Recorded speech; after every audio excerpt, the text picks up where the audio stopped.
So today in this video we shall convert 150 degree into radian.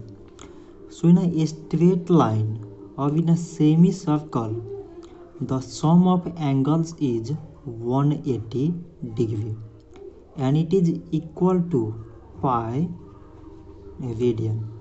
So 1 degree is equal to pi by 180 radian.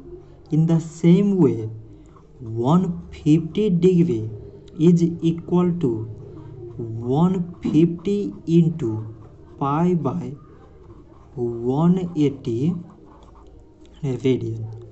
So now we cancel the numbers. So 0 0 cancel. 3 times 5 mean 15. 3 times 6 mean 18. So it is equal to 5 pi by 6 radian. So 150 degree is equal to 5 pi by 6 radian. So this much for today and thanks for watching.